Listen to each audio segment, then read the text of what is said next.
जय हिंद दोस्तों, आज 11 अप्रैल है और इस वक्त मैं हूँ गोल्डन डेज सर्कल के पास।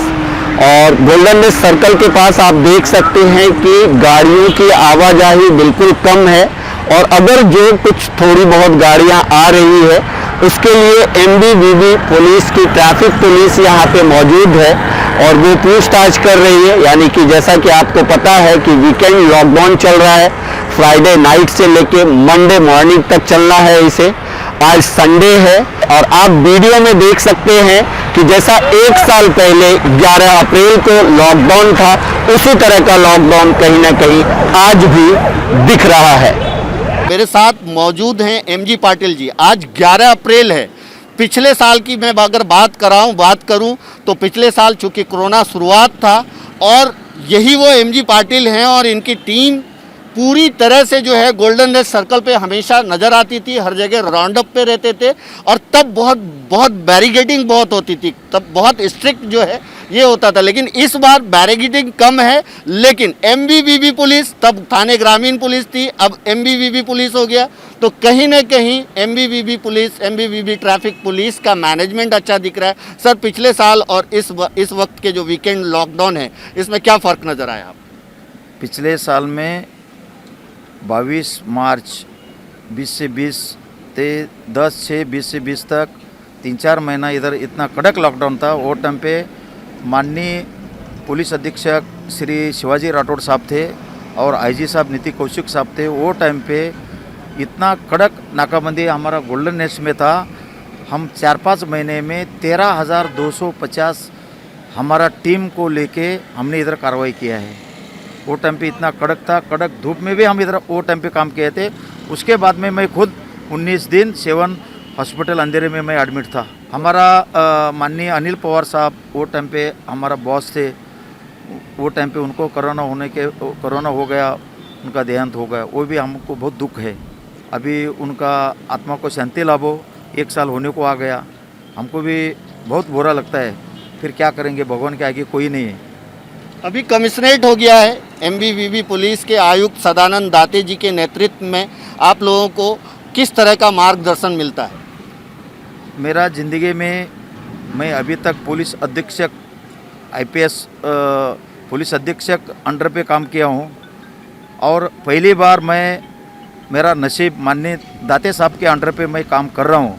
ये मेरा ज़िंदगी में बहुत खुशी का काम है और ऐसा अधिकारी लोग, मैं अभी थोड़े दिन में पुलिस खाते से मैं रिटायर भी होने वाला हूँ, लेकिन ऐसा आईपीएस अधिकारी के अंडर पे काम करने के लिए इतना स्टंट मज़ा आता है। जो इधर मेरा टीम लेके काम कर रहा हूँ, मेरे को इतना पावरफुल काम करने को ताकत मिल रहा है। और इसके पहले भी इतना नहीं था, लेकिन माननीय सीपी साहब के अंडर पे काम करने के लिए मेरे को इतना ताकत बढ़ रहा है, हमारा टीम को भी इतना ताकत बढ़ रहा है।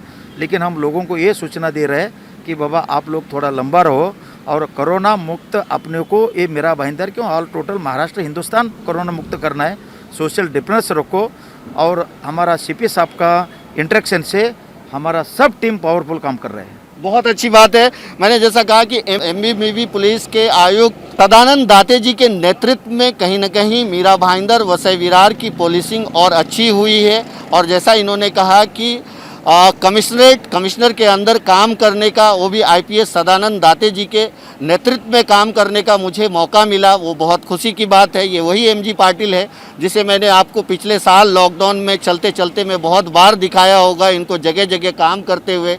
और उस वक्त के जो सीनियर अनिल पवार जी थे वो भी बहुत कर्मठ थे और हमेशा राउंड अप पे रहते थे और कहीं ना कहीं कोरोना काल में ही उनका देहांत हो गया। हम तो ये कहेंगे वो शहीद हो गए। उनकी याद हमेशा आती है मुझे, हमेशा वो बड़े प्यार से लोगों से मिलते थे। सर, क्या नाम है आपका, क्या मैसेज देंगे आम जनता को? आप रोड पे खड़े रहते हो लोगों की सेवा के लिए। मेरा नाम कोहली साहब है। लोगों को ये मैसेज देना चाहता हूँ कि सोशल डिस्टेंसिंग रखो, मास्क पहनो, धूप में मत निकलो। तुमको काम होगा तो ही निकलो बाहर। एक सामान लेने के लिए 10 आदमी मत निकलो, एक सामान के लिए एक ही आदमी निकलो। काम होता है उसमें भी, तुम 10 आदमी निकले बाहर जाएगा, सामान लाएगा ये एक। और दूसरी बात ऐसा है कि बाइक के ऊपर बिना कारण कुछ काम नहीं, धंधा नहीं, ऐसा है घूमने का टपुरी के जैसा। किधर जा रहा भाई साहब पूछने के बाद में बोलता साहब मेडिकल जा रहे, मेडिकल तो कुछ जाते नहीं, लेकिन ऐसा ही हुल्लड़बाजी करते घूमते रहते दिन भर, बाकी कुछ नहीं। बाकी तो हमारे साहब ने जो बताया, सीपी साहब के वजह से एकदम काम ओके चालू है अभी। ये देखिए, ये जो ट्रैफिक पुलिस है, इनका इंटरेक्शन दिन भर लोगों से होता है और इन्होंने वही बात बताई जो ये सुनते हैं कि लोग जो है निकल जाते हैं। अभी समझो एक स्ट्रिक्ट लॉकडाउन है कि आपको घर से बाहर नहीं निकलना है, लेकिन किसी ना किसी बहाने से निकल जाते हैं और अगर इनको बोलते हैं मेडिकल जाना है, ये जाना है, लेकिन इनको एक्चुअल में रोज आते जाते लोग हैं तो इनको पूरा आइडिया रहता है कि कौन लोग इमरजेंसी में निकले हुए हैं और कौन लोग बकवास निकले हुए हैं। तो आप सबसे अपील है कि वीकेंड लॉकडाउन का पालन करें, पुलिस प्रशासन को सहयोग करे ताकि कोरोना को पूरी तरह से ख़त्म किया जा सके। तो दोस्तों, इस वक्त मैं गोल्डन लेस सर्कल से निकला हूं और कल मैंने आपको मीरा रोड शांति नगर के बारे में बताया था। आज भाईंदर वेस्ट की तरफ जा रहा हूं मैं। ये ईस्ट और वेस्ट को जोड़ने वाला ब्रिज है और अगर मैं बताऊं तो जैसे पिछले साल कड़क लॉकडाउन था, फुल लॉकडाउन था, वही लॉकडाउन, क्योंकि हालांकि ये वीकेंड लॉकडाउन है लेकिन उसी तरह का कड़क लॉकडाउन दिख रहा है।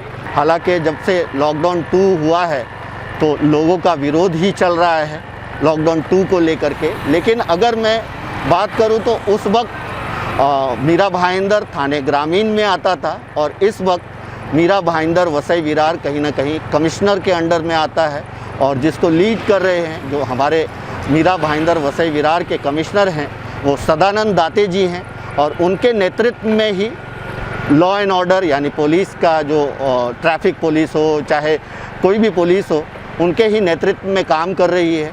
और एक फ़र्क दिखाता हूं कि अभी लॉ एंड ऑर्डर किस तरह से मेंटेन किया गया है कि बैरिकेडिंग ना के बराबर है, फिर भी लोग रोड पे नहीं दिख रहे हैं, कानून का पालन करते हुए दिख रहे हैं। इसको मैं पब्लिक का सपोर्ट भी कह सकता हूं कि जब शासन प्रशासन की जो बातें उन तक पहुंची पब्लिक तक, हालांकि पब्लिक, आम पब्लिक लॉकडाउन 2 के विरोध में है लेकिन कानून का उल्लंघन नहीं कर रही है, विरोध भी कर रही है, तो बंद को पूरा सपोर्ट कर रही है, लॉकडाउन को पूरा सपोर्ट कर रही है।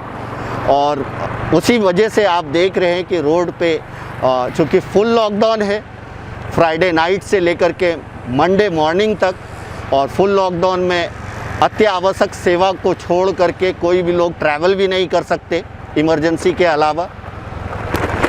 अभी तक जो मंडे से लेकर के जो फ्राइडे तक एसेंशियल सर्विस को छोड़ करके नॉन एसेंशियल सर्विस बंद रहने का जो आदेश है उस पे अभी तक कोई नया गाइडलाइन नहीं आया है। दोस्तों, इस वक्त मैं हूँ मैक्सिस मॉल के पास और मैक्सिस मॉल के पास भी अगर मैं दिखाऊं तो मैक्सिस मॉल यानी मॉल वगैरह भी बंद है, इसके आसपास की दुकानें भी बंद है।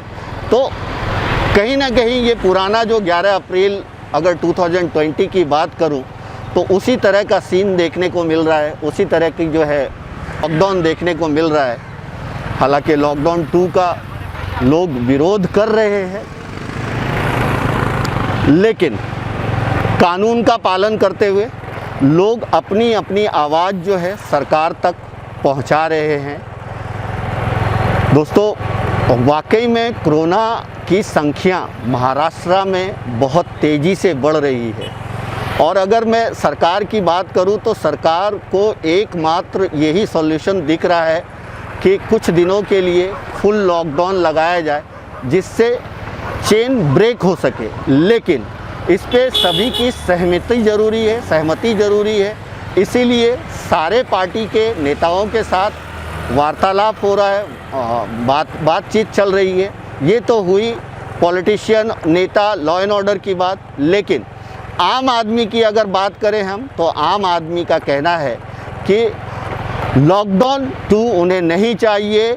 थोड़ा थोड़ा सबको सहूलियत दो अपनी अपनी दुकानें खोलने का, अपने अपने कारोबार को करने का, क्योंकि लॉकडाउन 1 जो था यानी पहला लॉकडाउन जो था उससे त्रस्त लोग अभी तक जो है संभल भी नहीं पाए हैं और दूसरा लॉकडाउन कहीं ना कहीं फिर से उन्हें 1-1.5 साल पीछे कर देगा। तो इसी वजह से व्यापारी वर्ग डरे हुए हैं और व्यापारी वर्ग में आक्रोश तो दिख रहा है, लेकिन सरकार वही फैसला करेगी जो आम लोगों के हित में होगा। अगर कोरोना महामारी इसी तेज़ी से बढ़ता रहा तो सरकार को कोई ना कोई कड़क डिसीजन लेना ही पड़ेगा। मीरा भाईंदर रोड पे हूँ इस वक्त में, और जैसे पहले 1 साल पहले मीरा भाईंदर रोड का हाल था, कमोबेश वही हाल इस वक्त भी दिख रहा है, देख सकते हैं आप। और राइट साइड दिखाऊं तो मेट्रो का वर्क बड़ी तेज़ी से चल रहा है, लेकिन फिर भी इसको कुछ वक्त तो लगेगा ही बनते बनते। लेकिन एक बार फिर से महाराष्ट्र में लॉकडाउन लोगों को देखना पड़ रहा है। हालांकि इस बात की उम्मीद ज़रा भी नहीं की गई थी कि फिर से लॉकडाउन देखना पड़ेगा। तो अगर मैं मीरा भाईंदर रोड की बात करूं तो आप देख सकते हैं कि सारी दुकानें बंद ही है, और जो गाड़ियां हैं वो भी ना के बराबर चल रही है, क्योंकि अननेसेसरी यानी अगर किसी को बहुत ज़रूरी नहीं है बाहर निकलना तो उनके निकलने पे पाबंदी है। और ये लेफ़्ट साइड अगर मैं आपको दिखाऊं तो ये दीपक हॉस्पिटल के आसपास का इलाका है, और ये रोड भी आम दिन में बहुत भरा रहता है।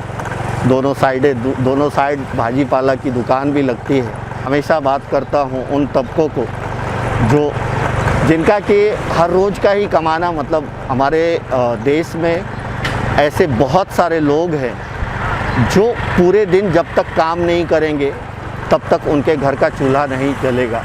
जैसे आप रिक्शे वाले को देख ले, भाजी वाले को देख ले, फल वाले को देख ले, फ्रूट वाले को देख ले, मजदूर को देख ले, कड़िया को देख ले, इलेक्ट्रिक वर्क करने वाले को देख ले, एसी रिपेयर करने वाले को देख ले। तो इनको रोज़ काम करना ही पड़ता है। दूसरे वो लोग हैं जो कहीं ना कहीं किसी न किसी छोटे दुकान में काम करते हैं, और अगर वो जब दुकानें ही बंद रहेगी तो उस दुकान में काम करने नहीं जा पाते हैं, और कहीं ना कहीं उनको पगार नहीं मिल पाता है।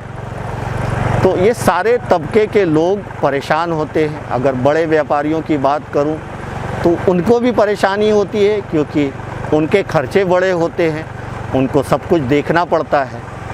तो कमोबेश लॉकडाउन का असर हर वर्ग के लोगों को पड़ता है। मैं फिर से कहूँगा कि पिछले साल भी मैं लॉकडाउन की रिपोर्टिंग करता था, तब जगह जगह लोगों को ये दिखाता था कि क्या बंद है क्या खुला है।